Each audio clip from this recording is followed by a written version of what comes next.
Di hamparan tanah Kalimantan Timur, sejarah panjang Islam terukir dalam jejak peradaban Kutai Kartanegara. Dari tepian Sungai Mahakam hingga situs-situs bersejarah di Kutai Lama dan Tenggarong, jejak kekayaan Islam masih dapat kita temukan hingga hari ini.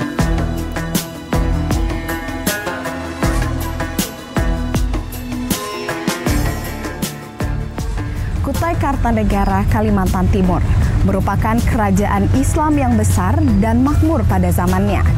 Kita akan menjelajahi situs-situs bersejarah yang menyimpan banyak cerita yang akan dipaparkan oleh ahli sejarah yang akan menggambarkan bagaimana kerajaan Kutai Kartanegara. Napaktilas Kutai Kartanegara.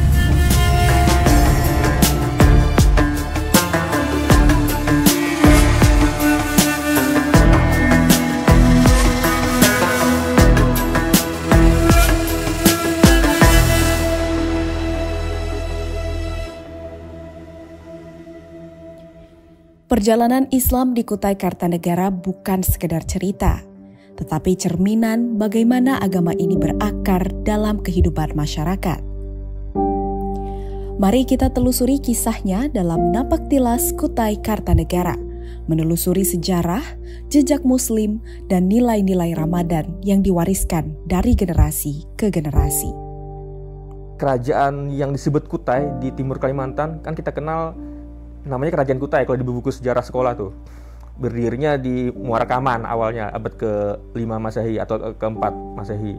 Itu agama penduduknya Hindu, dan ini Hindu dari India bukan Hindu dari lokal gitu kan. Eksis abad ke-5, kemudian di abad ke-13 akhir abad ke-13 tahun 1300-an itu berdiri sebuah kerajaan baru yang namanya Kerajaan Kutai Kartanegara. Ini juga beragama Hindu, corak religinya Hindu. Kemudian tahun 1575 datanglah seorang sufi pengembara atau ahli agama ke tanah Kutai, ke Kutai. Waktu itu ibu kota Kutai masih di Kutai Lama. Nah, si juru dakwah ini berdialog dengan Raja Kutai saat itu, yaitu Raja Mahkota, namanya Raja Mahkota. Berdialog, si juru dakwah ini mengajak raja untuk masuk Islam. Tapi raja nggak langsung menerimanya. Ada terjadi dialektika, dialog. Tapi kalau dalam naskah Arab Melayu Selah-Selah Kutai itu diceritakan dengan konsep mitologis. Jadi terjadi adu kesaktian, di narasinya terjadi adu kesaktian antara si juru dakwah ini dengan raja. Adu kesaktian, singkat cerita, juru dakwah memenangkan pertarungan dan raja kemudian masuk Islam. Nah, siapa tokoh juru dakwah ini? Dikenal dengan nama Tunggang Parangan. Gelarnya itu Tunggang Parangan. Tapi dalam naskah itu juga tidak disebutkan siapa nama aslinya, maka timbullah polemik. Siapa sebenarnya sosok Tunggang Parangan dan asalnya juga dari mana? Karena ada yang menyatakan dari Hadramaut, Yaman, ada yang menyatakan dari Aceh, ada juga yang menyatakan dari Gresik. Saya melakukan penelitiannya dan saya ungkap dalam buku ini, History Kutai. Kemudian juga verifikasi kepada keturunan-keturunan Kutai. Kalau dari keturunan Kutai, sikapnya abstain. Jadi tidak membenarkan, tidak menyalahkan juga versi-versi itu. Jadi kita sajikan berbagai versi, tinggal publik yang mempercayai yang mana gitu. Islam itu sebenarnya sebelum Raja Mahkota yang diislamkan oleh tadi Habib Tunggang Parangan, itu Islam sudah masuk, tapi belum, rajanya saat itu belum masuk Islam. Barulah pada masa Raja Mahkota atau yang sering disebut dengan Raja Mahkota Islam Mulia Alam, nah beliau ini baru masuk Islam, sehingga istilahnya itu terkenalnya itu ketika raja ini masuk Islam. Yang sebenarnya pengaruh Islam sudah ada, karena pada waktu itu ada putra-putra mahkota itu yang bergelar sultan, ada yang bergelar Shah ya. Kalau Shah ini kan namanya pengaruh dari Islam ya. Seperti Haji Mandar Shah. Nah, setelah Raja Mahkota ini Islam, inilah momen terpenting disebut sebagai masuknya Islam di Kutai Kartanegara, karena rajanya langsung masuk Islam. Sementara yang lain itu, walaupun sebelumnya ada juga saudara-saudara dari Arab yang masuk berdakwah tapi tidak berhasil mengislamkan raja. Kerajaan Kutai Kartanegara memiliki peran penting dalam sejarah Islam di Nusantara. Dipercaya bahwa Islam masuk ke wilayah ini pada abad ke-16, dibawa oleh para ulama dan pedagang dari luar. Makam para raja dan tokoh yang pertama kali mengislamkan kerajaan ini masih terawat hingga kini, menjadi saksi bisu peralihan sebuah peradaban. Para sejarawan meyakini bahwa Islam berkembang pesat di Kutai berkat hubungan erat dengan pusat-pusat Islam di Nusantara. Keberadaan kerajaan ini menjadi bukti bagaimana Islam mampu menyatu dengan budaya lokal, membentuk identitas baru yang tetap lestari hingga saat ini. Jadi konsep penyebaran Islam di Nusantara, termasuk di wilayah Kutai, jadi dengan kedatangan juru dakwah ini, dia polanya itu selalu mirip di seluruh Nusantara, langsung melobi, berdialog dengan pemimpin wilayah itu.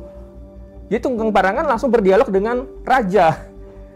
Ketika berhasil mengislamkan raja, maka penduduk itu otomatis mengikuti religinya sang raja. Dan kerajaan itu yang semula Hindu atau Buddha, itu menjadi kerajaan Islam. Begitu.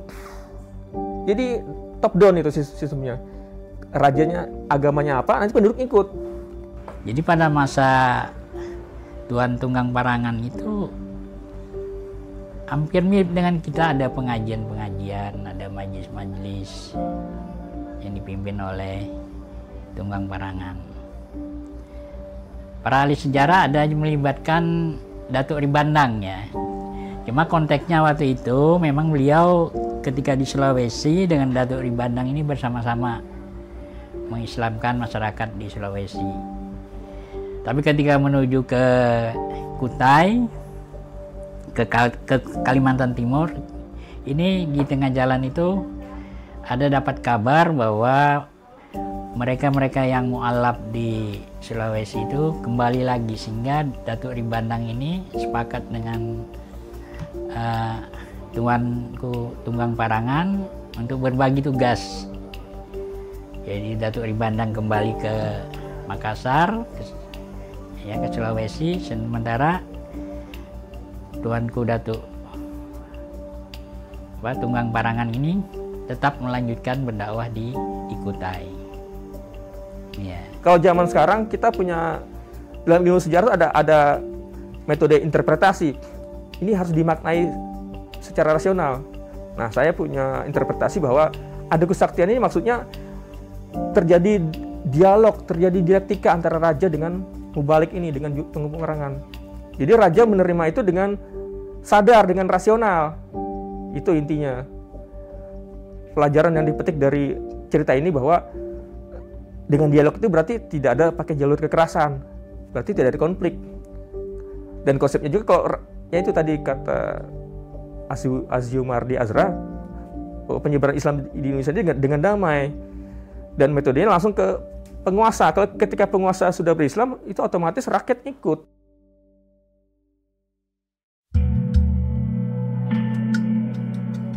Kutai Kartanegara adalah cerminan kejayaan Nusantara di Kalimantan Timur. Sebagai salah satu pusat peradaban, daerah ini telah menjadi jalur penting dalam perdagangan dan penyebaran budaya sejak berabad-abad lalu. Pengaruh Nusantara terlihat dalam berbagai aspek kehidupan, dari seni arsitektur, sastra, hingga tradisi yang terus dilestarikan. Di tepian Sungai Mahakam, warisan sejarah ini tetap hidup, membuktikan bahwa Kutai Kartanegara bukan hanya bagian dari masa lalu, tetapi juga pilar penting dalam membangun masa depan Nusantara yang harmonis dan berbudaya.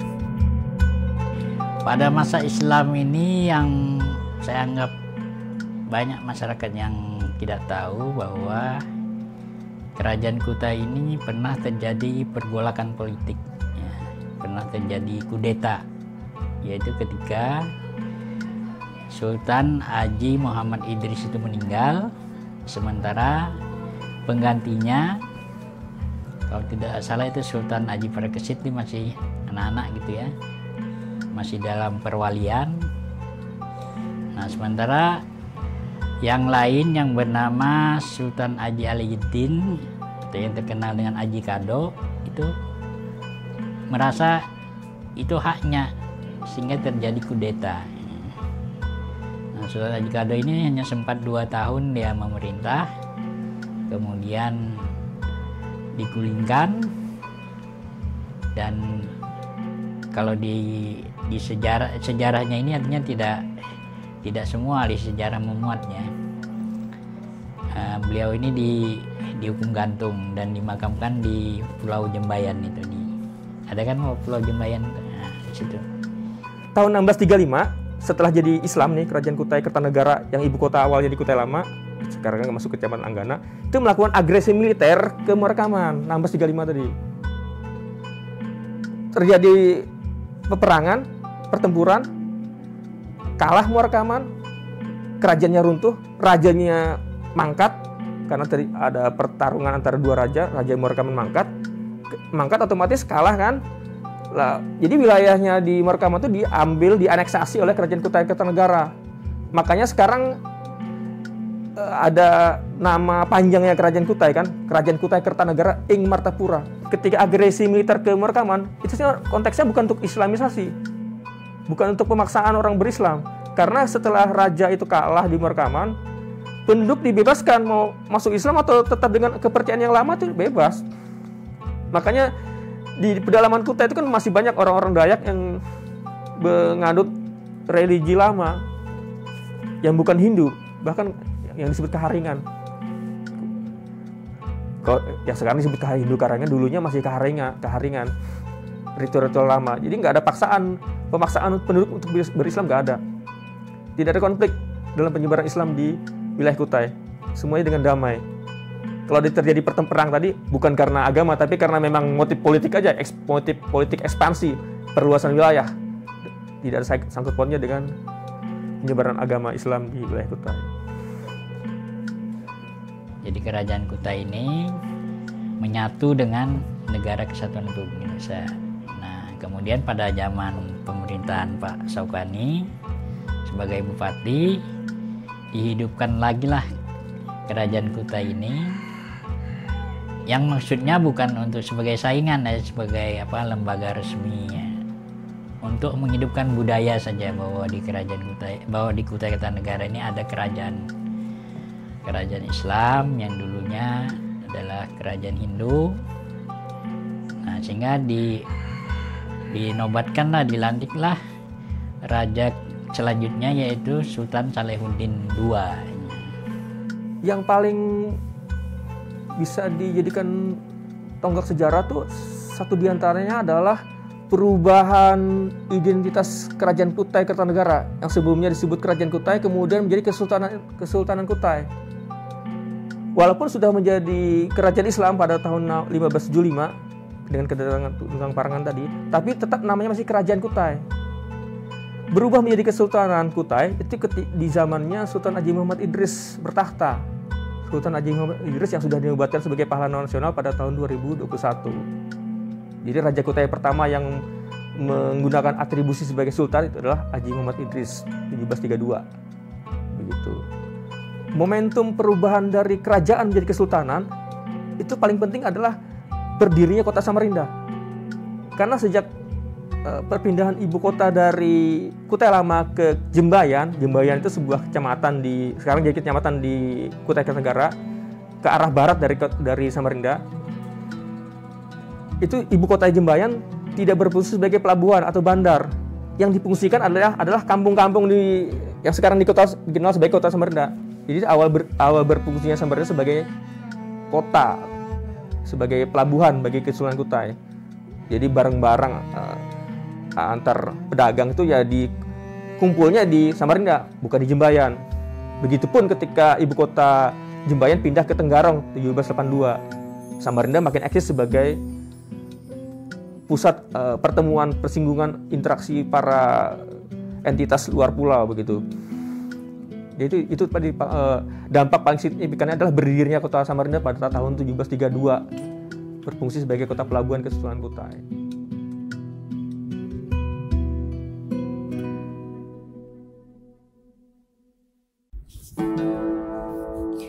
Dalam keseharian, jejak Islam di Kutai Kartanegara begitu terasa. Dari Samarinda hingga pelosok desa, komunitas Muslim tetap menjaga tradisi dan nilai-nilai agama. Masjid-masjid tua masih berdiri kokoh, menjadi pusat ibadah dan pembelajaran.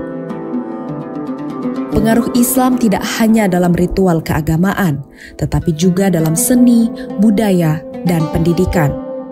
Sebuah perjalanan panjang yang membuktikan bahwa Islam bukan hanya sekedar ajaran, tetapi juga fondasi kuat dalam membangun peradaban. Oke, jadi di sini ada dua peninggalan Al-Quran berasal dari Sultan ke-16, di mana kedua Al-Quran ini digunakan untuk penobatan Sultan ke-17 Haji Muhammad Sulaiman. Kemudian kita juga ada bendera dari Kesultanan Kutai Kartanegara yang dimana menggambarkan yaitu adalah harimau, loreng, dan mahkota ketopong. Nah, di sini sempat digunakan oleh Sultan ke-17 Haji Muhammad Sulaiman, di mana Haji Muhammad Sulaiman digambarkan merupakan sultan yang garang dan tegas.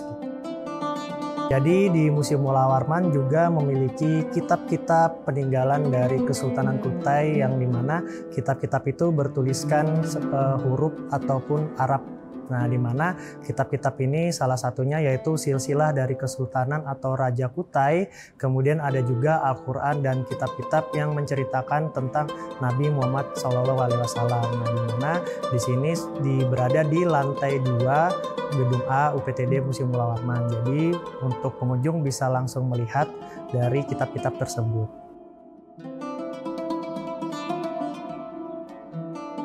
Jadi masuknya periode Islam ke Kerajaan Kutai itu pada masa Raja Mahkota Mulia Alam, di mana Raja Mahkota Mulia Alam bertemu dengan dua balik atau dua tokoh Islam yang bernama Tuan Tunggang Parangan dan Tuan Ribandang, di mana kedua ulama ini datang dari Sulawesi atau Makassar, di mana mereka bertujuan untuk mengislamkan Kerajaan Kutai. Nah, akhirnya Tuan Tunggang Parangan berhasil memikat Raja Mahkota Mulia Alam dan meyakinkan bahwa agama Islam itu bisa disebarkan di tanah Kutai. Nah, disinilah akhirnya awal periode Kerajaan Kutai itu memeluk agama Islam. Kemudian dilanjut oleh anaknya Haji Dilanggar.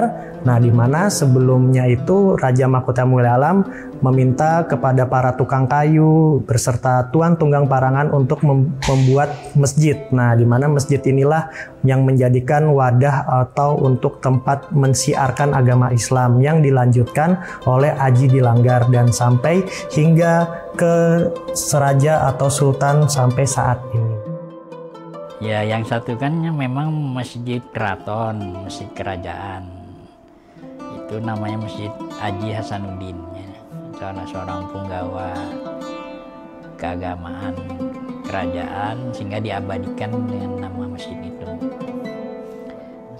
Ya, sementara yang satunya itu kan Masjid Agung. Masjid Agung itu kalau tipologi masjid kan ada yang masjid raya, ada yang masjid agung, ya.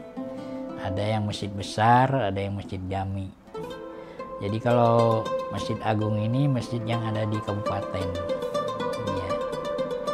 Jadi memang kalau ditelusuri ya memang Masjid Kerajaan ini dulu ada, ya kan. Mungkin saja ya saat itu mungkin lokasi yang strategis itu hanya di depan itu, lalu dianukanlah Masjid Agung ini. Ya, tradisi-tradisi yang hidup di Kutai Kartanegara ini kan ada pengaruh Islamnya juga, terutama kalau bulan Sya'ban itu sebelum bulan Ramadan itu banyak masyarakat itu yang berziarah ke kubur. mendatangi keluarga-keluarganya, orang tuanya. Ya mungkin juga sekaligus membersihkan kuburannya, sekaligus juga mendoakan keluarganya atau orang tuanya yang ada di kubur.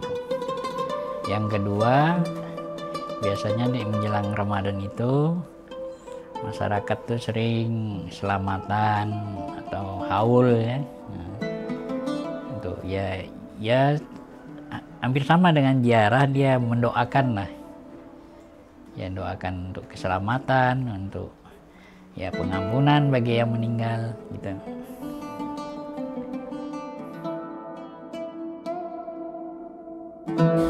Perjalanan Napaktilas Islam di Kutai Kartanegara mengajarkan kita bahwa sejarah bukan hanya masa lalu, tetapi juga pedoman untuk masa depan. Dari peninggalan kerajaan Islam hingga tradisi yang terus hidup, semua menjadi bukti bahwa Islam telah menjadi bagian tak terpisahkan dari identitas masyarakat Kalimantan Timur. Saat mentari senja tenggelam di langit Samarinda, kita diingatkan untuk terus menggali, memahami, dan menjaga warisan Islam ini.